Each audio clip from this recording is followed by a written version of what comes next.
খুব সোনকালে আমি গৌৰৱ গগৈৰ যিটো পাকিস্তানৰ সৈতে জড়িত যিটো সম্পৰ্ক তাৰ আমি গোটেই কাগজ পত্ৰ ৰেডি কৰি লৈছোঁ। আমাৰ অফিচাৰসকলে এইকেইদিন কামো কৰি আছে।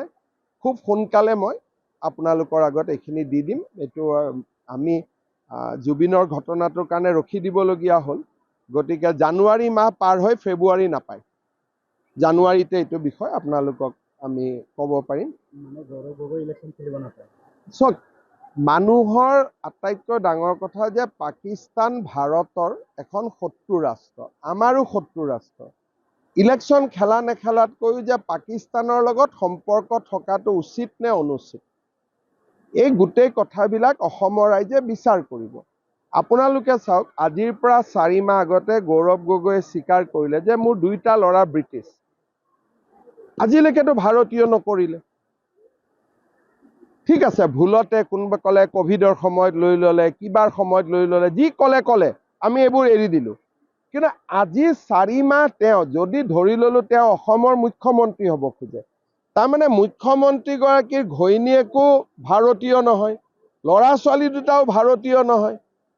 অফিচাৰসকলে কি সাহসত গৈ ঘৰত কথা পাতিব যে 4জন মানুহ 3জনে বিদেশী?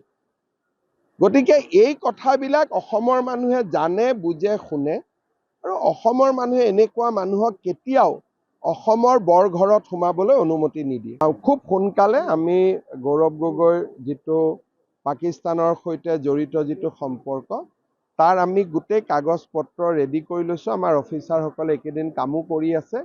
খুব সোনকালে মই আপোনালোকৰ আগত এইখিনি দি দিম। এইটো আমি জুবিনৰ ঘটনাটোৰ কাৰণে ৰখি দিবলগীয়া হ'ল।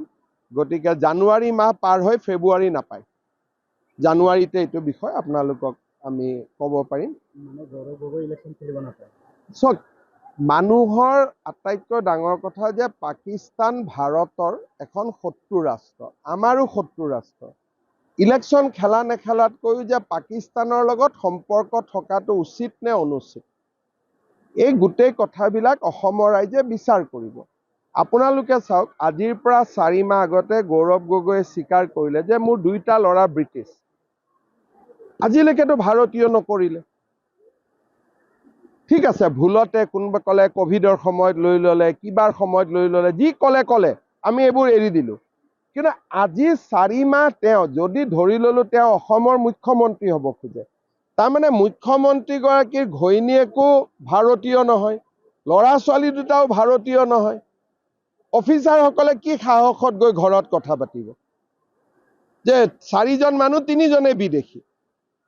গতিকে এই কথাবিলাক অসমৰ মানুহে জানে, বুজে, শুনে, আৰু অসমৰ মানুহে এনেকুৱা মানুহক কেতিয়াও অসমৰ বৰঘৰত সোমাবলৈ অনুমতি নিদিয়ে।